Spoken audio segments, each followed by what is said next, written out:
In this video, we're going to talk about how you can discover God's purpose for your life.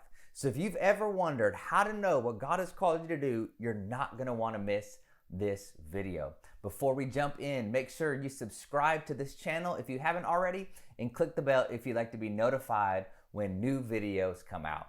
In my previous video, I talked about how God has a plan and purpose for your life. That before you were formed in your mother's womb, God started with your purpose. How God started with your purpose before He formed you. He thought about what He wanted you to accomplish and do, and then shaped and fashioned you to fulfill that unique purpose. That God didn't create you and then go, oh man, what should this person do? Oh, hey, they're really good at music. Like, that's not how it went down.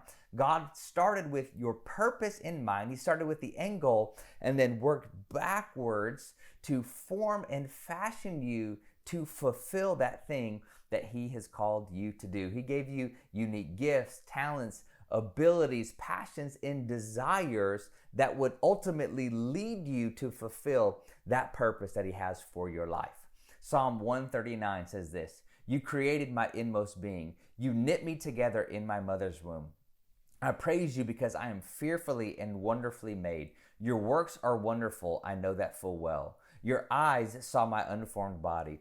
All the days ordained for me were written in your book before one of them came to be." And so this verse shows how God uniquely, specifically formed and fashioned you. He says that He knit you together. You know, one Christmas, my grandma decided to knit me a sweater for my Christmas present. This was the ugliest sweater I have ever seen in my life. The top was dark green and the bottom was light green. I looked like a leprechaun when I wore it. And so I never wanted to wear this thing, but every time we went over to my grandma's house, my mom would say, "Hey, you need to wear that sweater." And I'm like, "No, Mom, this thing is so ugly. I don't want to wear it." And she would say, "Your grandmother spent all this time, knitting this thing together. You're going to wear it." Because my mom knew how much time it takes to knit, right? Knitting is something that takes a tremendous amount of time. And it says that God knit you together, right? That means that God spent time intricately creating and designing you. Like, God does not have like some boy-girl mold, and each person, comes out as some, cookie-cutter version of a person. No, God specifically, intricately designed, created, crafted every part of who you are. Your personality, your gifts, your talents, your abilities, all those things. Those are all clues as to your purpose in life. Because if God started with your purpose and then created you with everything that you need to fulfill that purpose, the way you discover the purpose is by looking at the gifts that He's given you. Those things, your personality, the way He has wired you, all of those things are clues that God has left us that lead us ultimately to our purpose. Ephesians 2:10 says that we are God's masterpiece. He created us anew in Christ Jesus so we can do the good things He has planned for us long ago. Like, you are God's masterpiece, not God's photocopy. A photocopy are exact copies of an original produced in mass quantity. And there is nothing photocopy or mass produced about your life. You are a masterpiece. That definition is a work of astounding artistry, skill, or workmanship, right? A masterpiece is considered to be the greatest achievement of an artist's life or their career. Like the Mona Lisa was Leonardo da Vinci's masterpiece. And God says that you are His masterpiece, a handcrafted, one-of-a-kind work of art, which means there is no one else like you in the history of the world, and there will never be anyone else like you. And so if you want to discover your purpose, then take inventory of the unique gifts that God has given you. Take inventory of the passions that He has placed inside of your heart, right? Not everybody gets passionate about the same thing. Not everything excites every person. There are some things that uniquely excite you, that you get passionate about. Think about your personality, right? Because are you a people person or are you a task person, right? Do you like, routine? Do you like spontaneity? Like all those things about your personality are going to help you and enhance you to fulfill the purpose that God has for your life. Think about your past experiences, right? Like God puts us through training grounds and in different environments where we can learn things that are going to help us accomplish our purpose. And so think about your past experiences, the training, the unique skills that you've picked up along the way, because all of those things are clues to help you discover your purpose. And so if you thought about something that might be a clue to your purpose, something that God had deposited in you that can be used to serve His purpose, to make a difference in the lives of others, go ahead and drop that in the comment box below. I would love to see how the things that God has given you can be used to accomplish His purpose. And by commenting, you might, show somebody something that they overlooked in their life that was actually a gift that God had placed inside of them. 1 Peter 2:9 says this, "But you are a chosen people, a royal priesthood, a holy nation, God's special possession, that you may declare the praises of Him who called you out of darkness into His wonderful light." That word special in 1 Peter 2:9 means distinguished by some unusual quality designed for a particular purpose or occasion. You are special, which means you were designed for a particular purpose, right? God has chosen you because He has a unique purpose for you, that there are things on this earth that only you can do, that nobody else can do them, right? And if they tried to, they wouldn't be able to do it like you can do it, right? There are dimensions of creativity and grace that only you can express. There are people that only you can reach. There are lives that only you can touch. There are people that only you can help.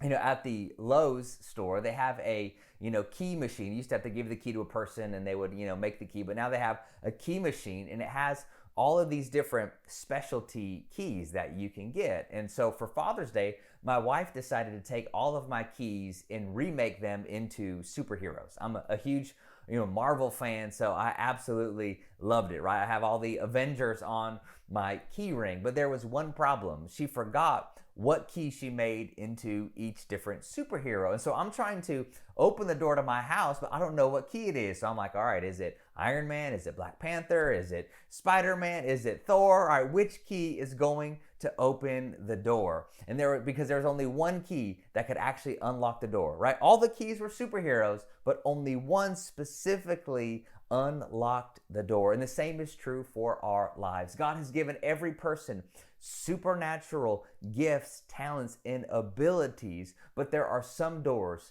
that only you can unlock. That God has specifically created you to open certain doors, to do certain things, to reach certain people, to express His character in His nature to the world in a way that only you can, right? To make a unique difference in the lives of others. You were specifically designed for a purpose that nobody else can accomplish. Unfortunately, many people, instead of embracing their uniqueness and leaning into that, they copy and conform to other people around them. And when we lose sight of our individuality and our uniqueness, we miss the mark on our purpose. In 1 Samuel 17, Goliath has been taunting the Israelite army for 40 days and 40 nights. And all the Israelite soldiers were afraid to fight him because he was a giant. He was a champion fighter. And so they were all terrified to fight this guy. When David shows up on the scene, he's just there to deliver lunch to his brothers. And he just happens to be there at the same time where Goliath comes out and starts taunting the Israelite army. And so David hears this and he goes, "Hey, man, what does the guy get for taking this guy out?" And they said, whoever takes this guy out gets great wealth, no taxes for life, and he gets to marry the king's daughter. And David was like, "Man, the hot one or the other one?" He was like, "Oh, it was the hot one." So he's like, "All right, man, I'm in." And so Saul's like, "All right, I finally got someone, to fight him. Not the guy I would have chosen, not the little shepherd boy. But hey, man, we ain't got nobody else who wants to do this." So, he says, "Hey, why don't you put on my armor?" And so David tries on Saul's armor, and it just didn't feel right. He tried walking around in the armor. He felt clunky. He wasn't as agile. He wasn't able to move. It just didn't fit right. And because David wasn't a soldier, he was a shepherd, and shepherds used slingshots. And so David said, man, this ain't going to work. Just give me my slingshot and some rocks, and I got this. And of course, you know the story. He took that one stone, and it hit Goliath right in the forehead, and he went down, and David was victorious. See, I believe that if David had gone out to fight Goliath in Saul's armor, I think he would have been defeated. David was only victorious because he didn't try to conform. He didn't try to be like every other soldier. He stayed true to who he was, to his unique gifting and skill set. And see, there will always be people who try to get you to conform, who will try to get you to wear their armor, to do things the way that they would do them. But your success is found in your uniqueness. Your purpose is found in your uniqueness. So don't sabotage your success. Don't stray from your purpose by trying to be like everybody else. Instead, lean into your uniqueness. Lean into the unique way that God has created you. And when you discover what makes you different, you'll discover your purpose. So if you find this video to be helpful to you, go ahead, do me a favor and smash that like button. If you haven't already, please subscribe to this channel, share it with a friend, and hey, if there's anything that you'd like me to cover in these videos, go ahead and leave me a comment below. I'll check it out and create some content, some videos based on the things that you want to hear about the most. Thank you.